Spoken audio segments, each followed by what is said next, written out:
Hoo-hoo-wee. The Yankees won yesterday, 7-0. And it's just another example of how long the baseball season happens to be. Because after the Yankees lost that tough game on Friday to Tampa Bay, you know they were 7 back in the loss column? 7 back. So those that are prone to panic, well, they started to panic. And even when the Yankees had that tough stretch in this month, everybody was starting to rip them again. That's why you don't run it back. That's why you don't run it back. Their bullpen is awful. Okay, you all have opinions, and you all get really quiet when they start to play well. But they won a big game on the Judge walk-off on Sunday against Tampa Bay, and Tampa Bay now has hit the skids a little bit. They're losing to an awful Oriole team. So while they were losing, the Yankees were winning 3 in a row against Kansas City. 3 in a row. So when you look at the standings now, Tampa Bay is 34-19. The Yankees are 34-22. So the Yankees have played 3 more games than Tampa Bay. So they're 3 back in the loss column, 1.5 games back in the standings.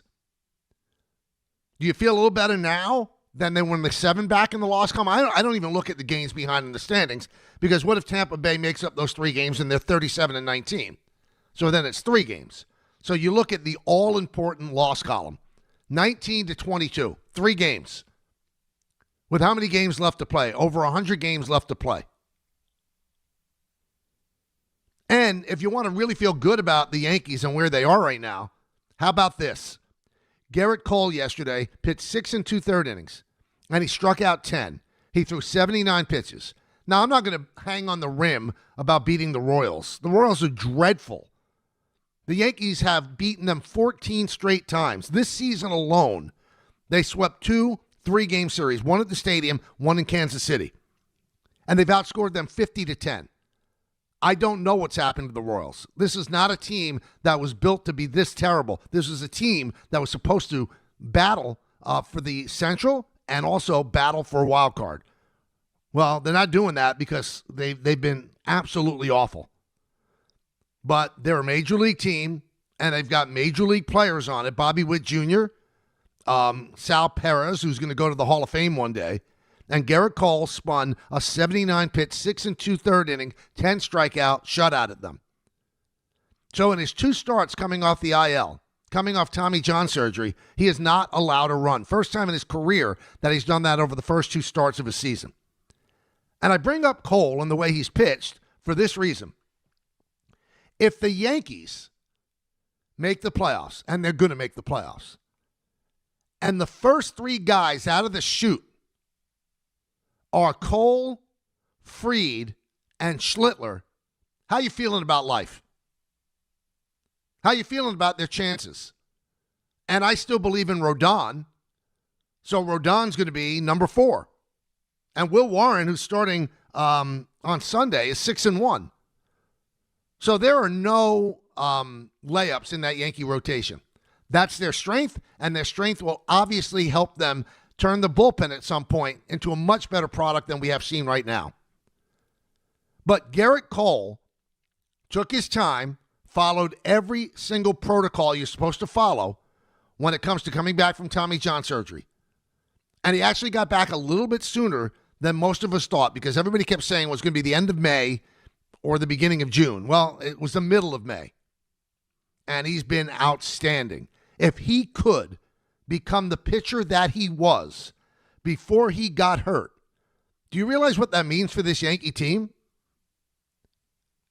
Because as good as the pitching is on the Tampa Bay Rays, who in baseball is matching Cole, Fried, and Schlittler? Because you can look at Schlittler right now and say he could be the number 1 starter on 15 to 20 teams in the major leagues. That's how good he is. And he'd be the number 3 starter. Now, this is all based on Max Fried coming back, and all signs point that he's going to. But Garrett Cole's success and the fact that he threw 98 miles an hour yesterday, and there doesn't seem to be any kind of a negative attached to his recovery from Tommy John surgery, because the thing that you always worry about when somebody comes back from that injury is command location. He has unerring command. He has great location, and the velocity is right where it was when he left. This surgery might have just added a couple of years to Gerrit Cole's career and a couple of effective years to the final years of his contract that he signed with the Yankees. Think about that. Every pitcher starts to regress as he gets older in the era of no PEDs. Everyone does. So my point is, he's not going to have that regression because he has a new elbow. Rather than pitch in pain, the UCL did him a favor and blew out. And now he's a new pitcher again.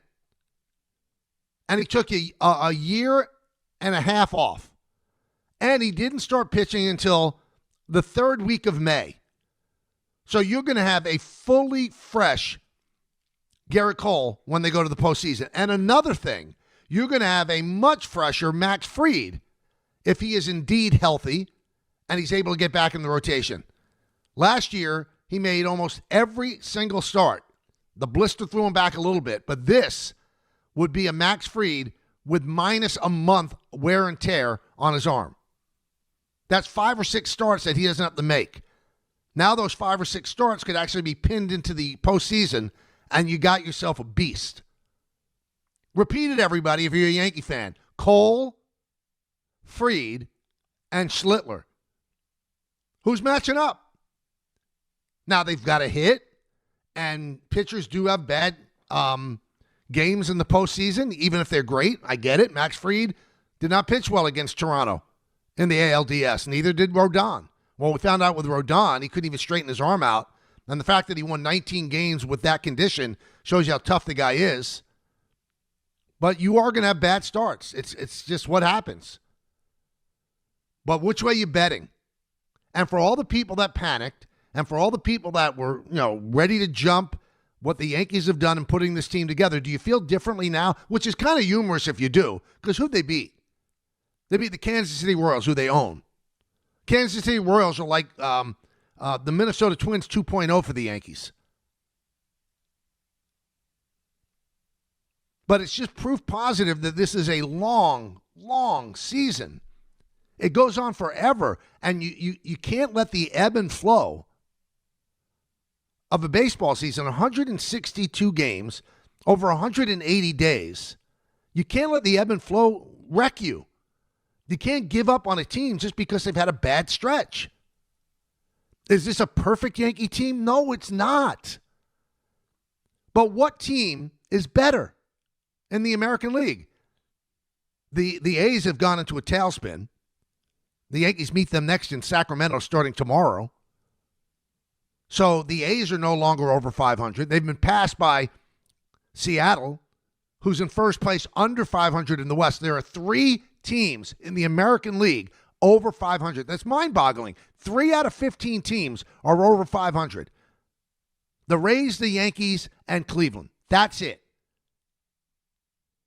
So you could be picky and pick apart every single thing about this team. They're making the playoffs. Then the big question is, how do they do in the playoffs? Because last year, with essentially the same team, they lost to Toronto. Toronto had their number. Well, they played 4 games with Toronto this year, and they split. Let's see what happens when they go up to Toronto in June. But I think as the season progresses, they'll make changes. Things will become clearer. They will improve the bullpen, and I think they'll be better than they are right now. So all the angst, I think, was for nothing. 7 games back is now turned into 3 games back in the loss column. That's how quickly things could turn. So after the rain out on Saturday, they were 7 games back in the loss column. They won 4 in a row. Tampa Bay lost 4 in a row. There you go. That's how quickly it could change. 1-800-919-3776. Let's go to Casey in New Rochelle. Casey. Hey, Mike. How's it going, man? Good. How you doing?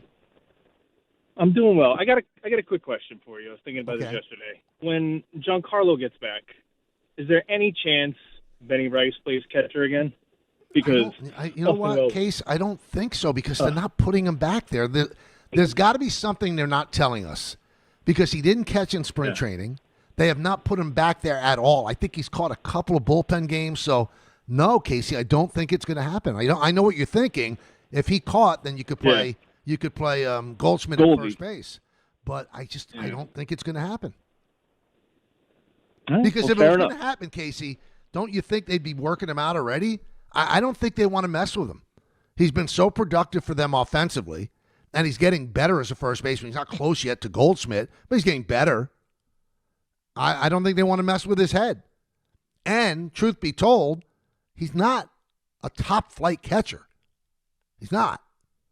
He's not on the level of a Wells defensively. He's not on the level of a Skara defensively.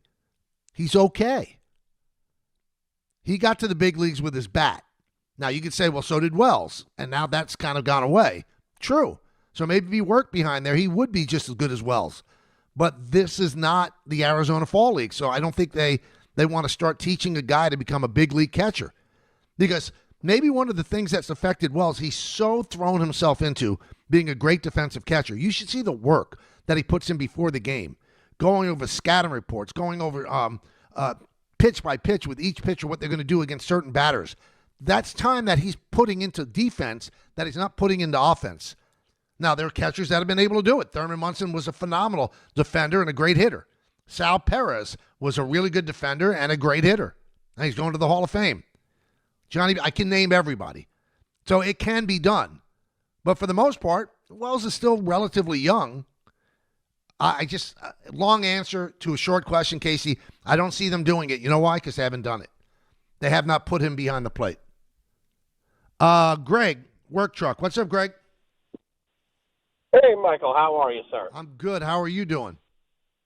Mostly spectacular. I wanted to piggyback off of something you said yesterday about letting the kids play.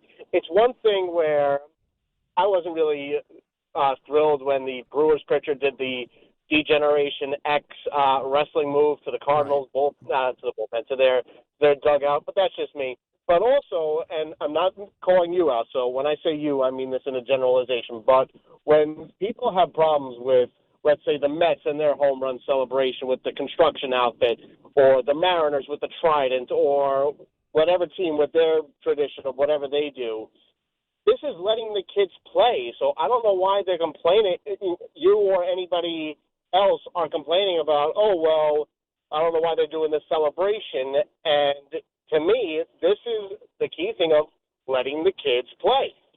Well, I would agree. And the point that I was making, Greg, in yesterday's show was the other guys, all the people in the major leagues, like managers like Pat Murphy, I guess they didn't get the memo.